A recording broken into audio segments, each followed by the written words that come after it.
Dan ketika ditemukan, mayat dari Marcus Wolcott itu ditemukan dalam keadaan yang sangat mengerikan. Leher yang disayat-sayat oleh pisau, isi perut yang sudah terburai-burai, kakinya diikat, lehernya digantung, dan di kakinya itu ada sebuah tulisan nih. Dan tulisan tersebut berbunyi, "Kalian tidak akan pernah menemukanku, tidak peduli sekuat apa kalian berusaha." Dan itu ditandatangani oleh seseorang yang bernama Bunnyman.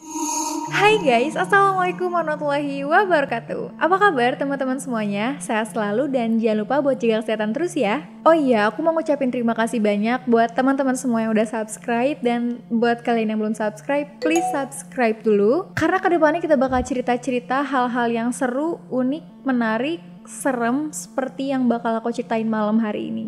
Siapa di sini yang suka sama kelinci ataupun suka sama kostum-kostum yang emang berbau kelinci gitu? Itu tuh pasti lucu banget kan? Kayak gemes, unik, dan siapa sih yang gak suka? Bener gak? Tapi apa jadinya kalau orang yang mengenakan kostum kelinci ini merupakan seorang pembunuh yang sangat mengerikan? Korban itu dibunuh dengan cara yang sadis, lalu mayatnya digantung di atas terowongan dan kakinya diikat, isian perutnya itu dikeluarin, lehernya disayat-sayat, dan di kaki korbannya ini ada sebuah tulisan yang mengatakan seperti ini. "Kamu tidak akan pernah menemukanku, tidak peduli sekeras apa kamu mencari, kamu tidak akan pernah menemukanku." Dan di situ ditandatangani oleh seseorang yang mengaku dirinya sebagai seorang Bunnyman. Dan ya, cerita kita hari ini adalah cerita tentang seorang pembunuh di balik kostum kelinci, Bunnyman.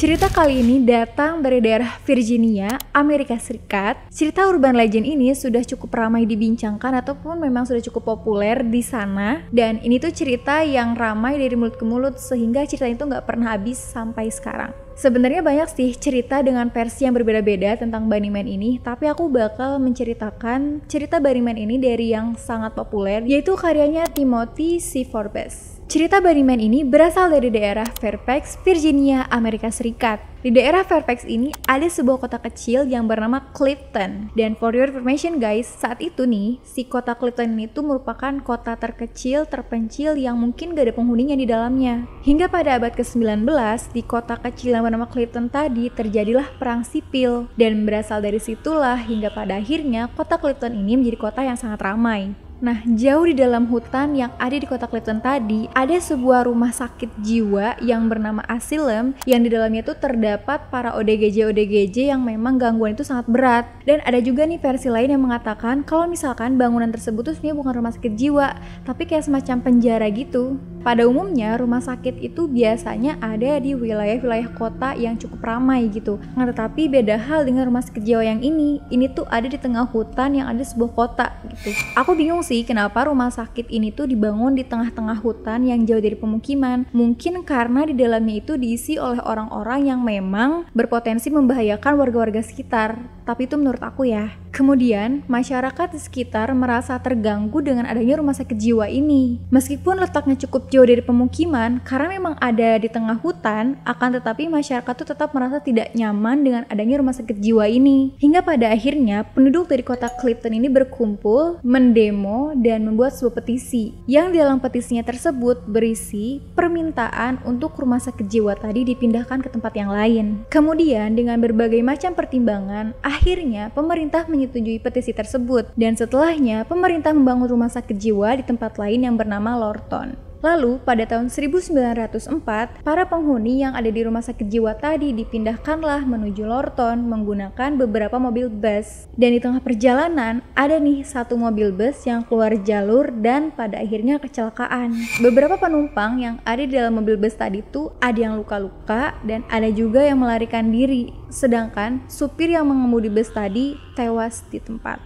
Karena ada banyak banget nih para ODGJ penumpang dari bus tadi itu yang hilang karena kabur, sehingga membuat pihak berwajib menciptakan sebuah tim untuk mencari para ODGJ yang hilang tadi. Karena dalam tanda kutip gangguan jiwa yang berbahaya, ini kan pasti kalau nggak buru-buru ditemukan bakal membahayakan siapapun yang menemukannya gitu loh. Jadi lebih baik kita nemuin duluan gitu. Setelah beberapa hari tim melakukan pencarian, akhirnya para ODGJ tadi tuh ditemukan. Terkecuali ada 2 orang nih yang belum ditemukan.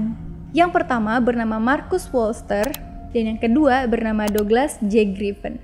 Dalam pencarian 2 orang tadi, tim banyak sekali menemukan ada banyak mayat-mayat kelinci yang sudah mati dalam keadaan dimutilasi, dan ada juga yang sudah dimakan setengah dalam keadaan hidup-hidup, dan ada juga nih kelinci-kelinci yang dibunuh dengan cara digantung. Pencarian pun sampai pada terowongan Coldcaster. Jadi terowongan Coldcaster ini merupakan sebuah terowongan dari jembatan lintasan kereta api. Dan posisi dari terowongan ini tuh ada di tengah-tengah hutan yang dikelilingi oleh pohon-pohon rindang dan jarang banget ada orang yang melewati jalan ini terkecuali kereta-kereta yang melintas. Dan kalian tahu gak, setibanya tim ini di terowongan Colchester tadi, mereka tuh menemukan ada satu mayat yang tergantung di pintu terowongan, dan ketika didekati, ternyata mayat tersebut merupakan satu dari 2 orang yang masih dicari. Mayat tersebut merupakan mayat dari Marcus Wolster. Dan ketika ditemukan, mayat dari Marcus Wolster itu ditemukan dalam keadaan yang sangat mengerikan. Leher yang disayat-sayat oleh pisau, isi perut yang sudah terburai-burai, kakinya diikat, lehernya digantung, dan di kakinya itu ada sebuah tulisan nih. Dan tulisan tersebut berbunyi, "Kalian tidak akan pernah menemukanku, tidak peduli sekuat apa kalian berusaha." Dan itu ditandatangani oleh seseorang yang bernama Bunnyman. Nah, ketika Marcus telah ditemukan, berarti masih ada satu kan yang ditemukan, yaitu Douglas. Pada saat itu, tim pencari mengira bahwa orang yang telah membunuh Marcus ini adalah Douglas, dan sosok Bunnyman ini merupakan temannya si Marcus tadi yang bernama Douglas. Tapi meskipun begitu, tim pencarian terus meneruskan pencariannya untuk mencari di mana keberadaan si Douglas ini. Dan tetap nih, di saat proses pencarian, mereka menemukan lagi-lagi mayat-mayat kelinci yang digantung di atas pohon, yang dimutilasi, dan dalam keadaan sudah dimakan hampir setengahnya dalam keadaan hidup-hidup. Hari demi hari berlalu, Douglas pun tidak kunjung ditemukan, dan karena nggak ada lagi nih kasus dari Bunnyman, oleh karena itu, polisi menghentikan pencarian si Douglas dan menutup kasus dari kematiannya si Marcus tadi. Setahun setelah kejadian itu, tepatnya di tahun 1905, ada sekelompok remaja yang sedang nongkrong santai di jembatan Colchester tadi, dan itu tepat di malam Halloween. Nah, ketika waktu sudah menunjukkan tengah malam, beberapa dari mereka itu pulang duluan, meninggalkan tempat tadi, dan tersisa 3 orang yang ada di situ, 2 laki-laki dan 1 orang perempuan. Dan gak lama, mereka tuh ngeliat ada sebuah cahaya berjalan dan berhenti di atas terowongan yang mereka dudukin. Dan ketika remaja tadi sedang duduk-duduk asik santai sambil ngobrol, mereka tuh melihat ada sebuah cahaya yang datang dari terowongan si Colchester tadi. Mungkin itu adalah sebuah lampu yang difasilitasin oleh pemerintah untuk di terowongan itu. Akan tetapi, karena memang ini tuh memang jalan yang jarang banget dijamah oleh manusia dan jarang banget ada orang yang lewat situ, sehingga fasilitasnya juga kayak kurang diperhatiin gitu. Mungkin jadi lampunya tuh kayak redup, nyala, kayak gitu kurang lebih. Setelah dari situ, kalian tahu gak, ketiga remaja tadi ditemukan sudah dalam keadaan tewas tergantung di atas terowongan, sama halnya seperti Marcus di tahun sebelumnya. Jadi posisinya, ketiga remaja ini digantung, isi perutnya itu sudah keluar dengan darah yang bercucuran, kulit mereka disayat-sayat, dikuliti, dan lagi-lagi terdapat surat yang ada di dalam kaki mayat-mayat tadi. Dan posisinya nih, 2 mayat laki-laki digantung di depan pintu terowongan, dan 1 mayat perempuan digantung di belakang pintu terowongan. Dan cerita ini tuh cukup ramai dibincangkan oleh masyarakat sekitar karena posisinya saat itu ketiga mayat ini tuh ditemukan oleh seseorang, dan seseorang inilah yang memicu keramaian sehingga banyak orang yang datang ke situ. Kalau misalkan dilihat nih, kasus kematiannya 3 remaja tadi itu tuh sama persis seperti kematiannya Marcus di tahun sebelumnya. Jadi orang mengira bahwa pembunuhnya adalah orang yang sama, yaitu sosok Bunnyman tadi, yang entah siapa seseorang yang ada di dalamnya. Dan semenjak dari situ, jembatan Colchester Potter dijuluki sebagai The Bunnyman Bridge ataupun jembatan Bunnyman. 1 tahun setelahnya, lagi-lagi di malam Halloween, ada 7 orang pemuda yang datang ke tempat The Bunnyman Bridge untuk membuktikan kebenaran dari isu-isu tentang Bunnyman tadi. Jumlahnya ada 7 orang, dan yang berani masuk dalam terowongan itu berjumlah 6 orang, dan ada 1 orang lagi yang bernama Adriana. Dia tuh nggak berani masuk dalam terowongan karena khawatir terjadi sesuatu, dan kalau misalkan terjadi sesuatu, dia tuh bisa lari duluan gitu. Dan lagi-lagi nih, sama seperti kasus 3 orang yang sebelumnya, Adriana ini melihat ada sebuah cahaya yang berjalan di atas jembatan Colchester tadi, dan cahaya tersebut berhenti tepat di atas terowongannya. Dan gak lama setelah itu, Adriana mendengar suara teriakan yang cukup kencang, tapi hanya berdurasi beberapa detik saja. Karena khawatir akan keberadaan teman-temannya, akhirnya Adriana ini memutuskan untuk mendatangi terowongan tersebut untuk mengecek bagaimana keadaan ke-6 teman-temannya tadi. Dan betapa terkejutnya si Adriana ini, karena setelah dia berada tepat di terowongan tadi, dia melihat ke-6 teman-temannya ini sedang digantung oleh seseorang yang menggunakan kostum kelinci.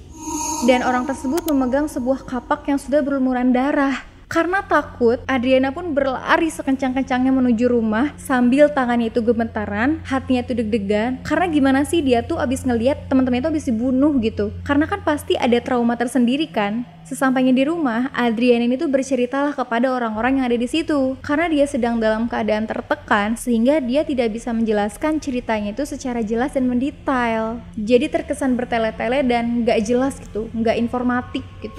Nah, karena tadi dia menjelaskannya secara bertele-tele dan sangat informatif, membuat orang-orang berpendapat ataupun mengira kalau sosok Bunnyman ini merupakan Adriana.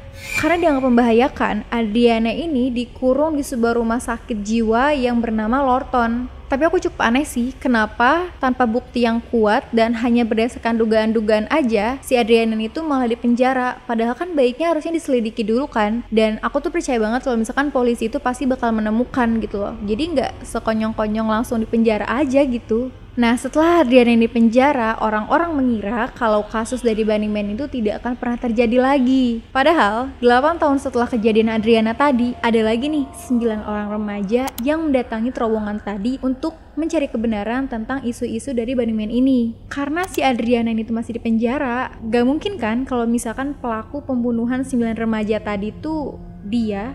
Akhirnya setelah 8 tahun di penjara, Adriana pun terbebas. Tapi udah terlambat karena keadaannya dia tuh sudah menjadi gila karena stres, tekanan, depresi, trauma campur aduk yang bikin dia tuh udah gak bisa berpikir lagi dan udah gak jadi orang yang normal lagi. Dan karena dia sudah menjadi gila dan tempat yang dia ditahan itu memang untuk orang-orang gila, ya dia gak jadi dibebasin dan dia tetap tinggal dan menghabiskan hidupnya di rumah sakit jiwa Lorton, tempat dimana dia penjara. Hingga kemudian dia meninggal dunia pada tahun 1953 dan gak diketahui nih apa penyebab dari kematiannya hingga saat ini.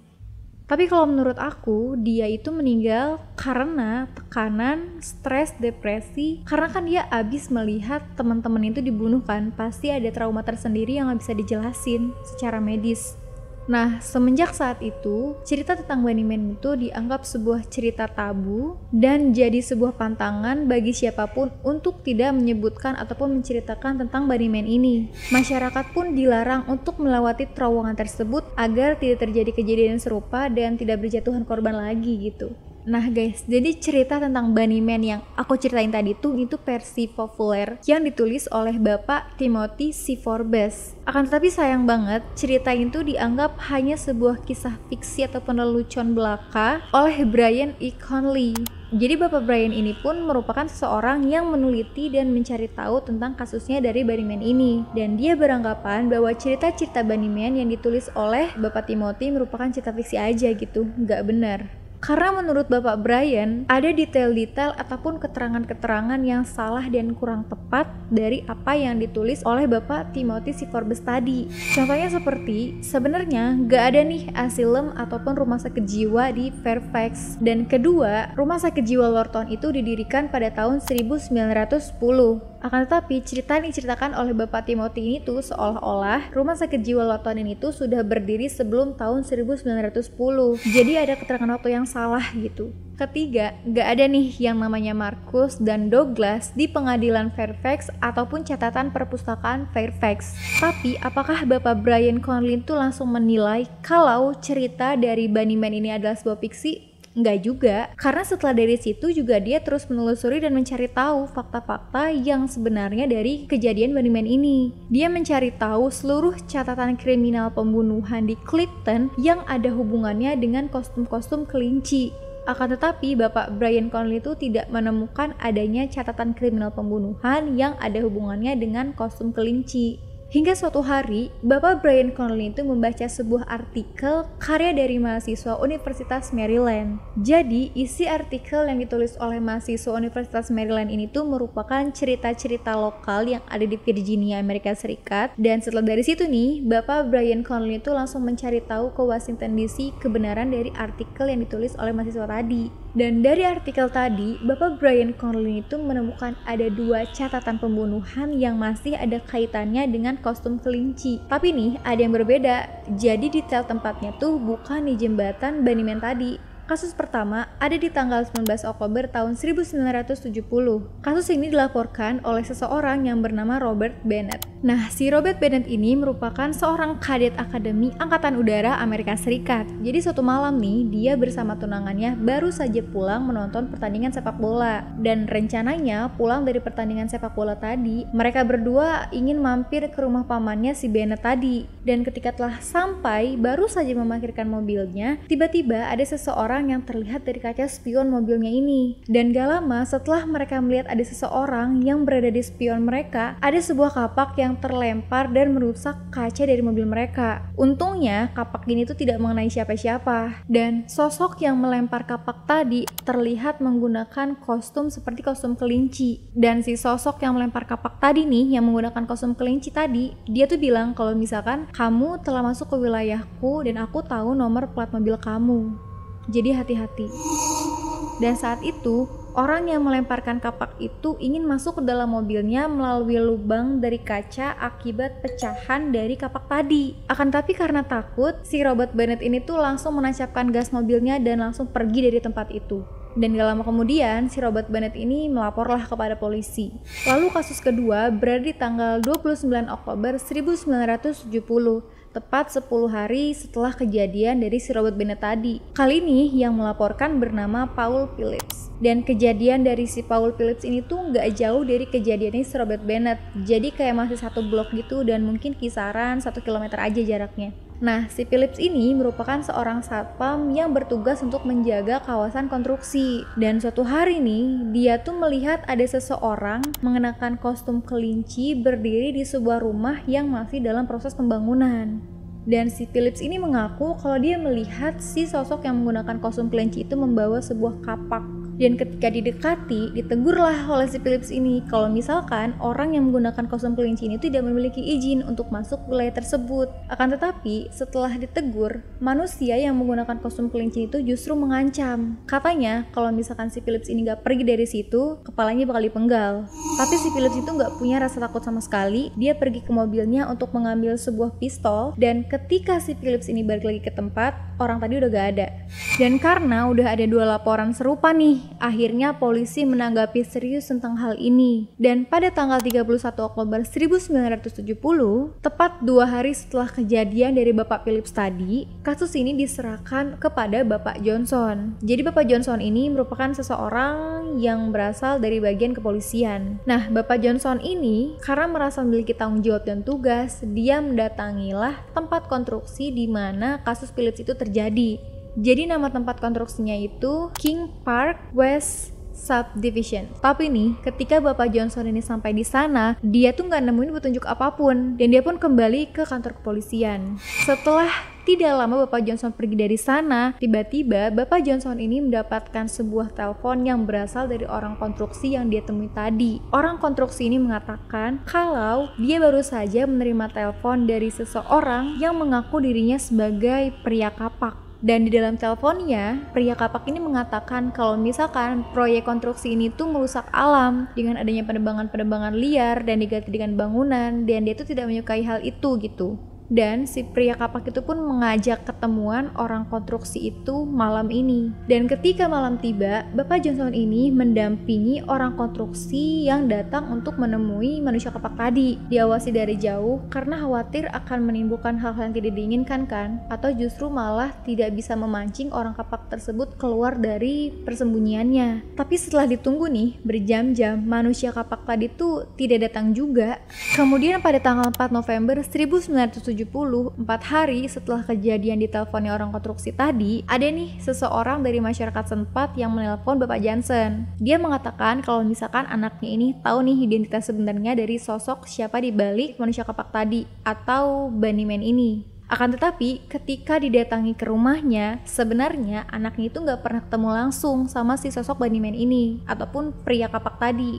Jadi dia tuh cuma mendengar dari cerita-cerita dari teman-temannya ini. Dan karena nggak ada bukti, nggak ada juga nih informasi yang lebih lanjut, dan seolah-olah pencarian ini tuh tidak membuahkan hasil apapun, akhirnya kasus Bunnyman ini pun ditutup. Dan sampai sekarang kita tuh nggak pernah tahu siapa sosok di balik Bunnyman ini. Apakah dia memang seorang Douglas ODGJ yang hilang saat itu, ataupun memang ada orang lain yang memang memiliki misi tersendiri sehingga dia melakukan pembunuhan dengan cara yang sadis. Dan jadi siapa gitu sosok Bunnyman yang sebenarnya?